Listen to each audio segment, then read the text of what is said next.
যোগ্য বিবেচিত হয়েছেন তাদের বয়স 25 থেকে 60 বছরের মধ্যে হতে হবে, আগেই বলা আছে।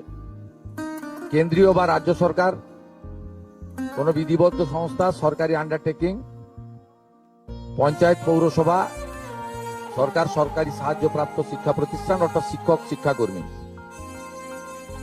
স্থায়ী সরকারি চাকরিতে নিযুক্ত থাকেন বা পেনশনার্স আসবে না যেহেতু 60 ঊর্ধ্ব, এটা ইরেলিভেন্ট, এরা এই বেনিফিটের মধ্যে পড়ছেন না।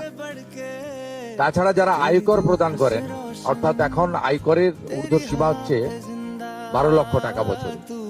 12 লক্ষ টাকা পেরিয়ে গেলে আয়কর দিতে হয়।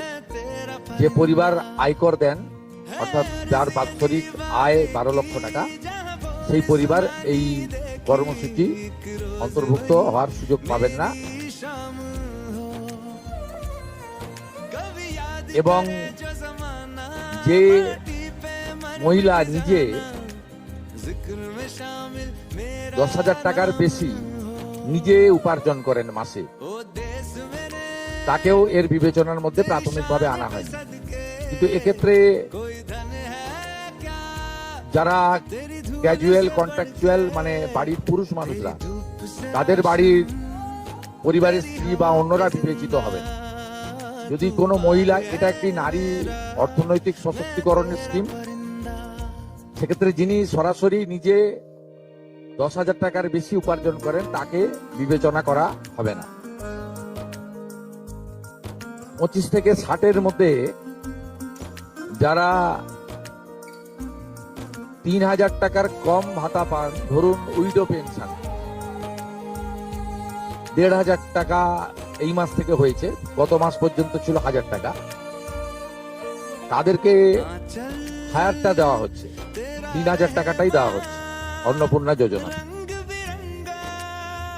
এই ধরনের যত স্কিম 25 থেকে 60 মহিলাদের রয়েছে, যারা 3,000 টাকার কম পান বিভিন্ন ভাতা, তাদেরকে 3,000 টাকার অন্নপূর্ণা যোজনার ভাতাটাই দেওয়া হচ্ছে।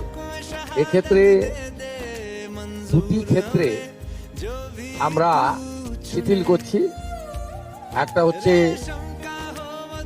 দিব্যাঙ্গ ভাতা যারা পান, তারা দুটো ভাতাই পাবেন।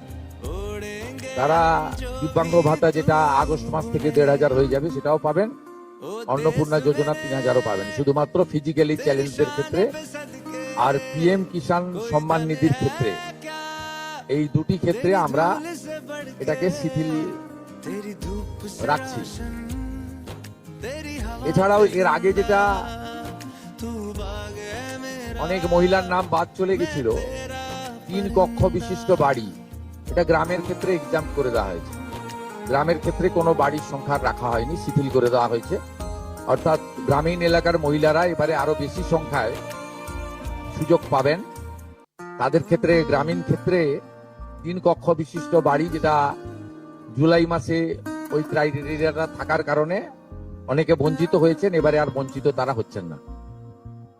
এবং শুধুমাত্র জমির পরিমাণের ক্ষেত্রেও যে 7টি কর্পোরেশন রয়েছে, সেখানে শুধুমাত্র 50 ডেসিমেলের বেশি জমির মালিকানা যারা কর্পোরেশন এলাকা, কলকাতা, হাওড়া কর্পোরেশন এলাকা 7টি, পৌর এলাকা এবং গ্রামীণ এলাকাতে ছাড় দেওয়া হয়েছে জমির পরিমাণের ক্ষেত্রে।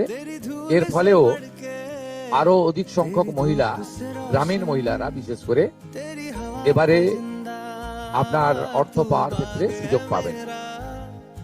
আমরা সরকারি অর্থ, নারী সশক্তিকরণ, নারীর অর্থনৈতিক ক্ষমতা বৃদ্ধি, এই লক্ষ্য রেখে প্রকৃত প্রাপকদেরকে আমরা দেব। এবং প্রাথমিকভাবে সংখ্যাটা 17 তারিখে মাননীয় মন্ত্রী মালতী রায় মহোদয় আপনাদের জানিয়ে দেবেন। 17 তারিখ বিকেলে। আমি সংখ্যাটা বলছি না, কিন্তু যে কয়েক লক্ষ মহিলা তারা জুলাই মাসে অর্থ থেকে বঞ্চিত হয়েছিলেন, 3 কক্ষ বিশিষ্ট বাড়ি বা জমির পরিমাণ ইত্যাদির কারণে, তাদের ম্যাক্সিমামটাই এবারে আমরা সংযুক্ত করে দিয়েছি। তাই আমি বিশ্বাস করি যে আগস্ট মাসে প্রদেয় অর্থে 100% না হলেও 99% প্রকৃত প্রাপকদের হাতে আমরা পৌঁছে দিতে পারবো। এবং এর সাথে সাথে অভিযোগ পোর্টালও চালু করে দেবেন,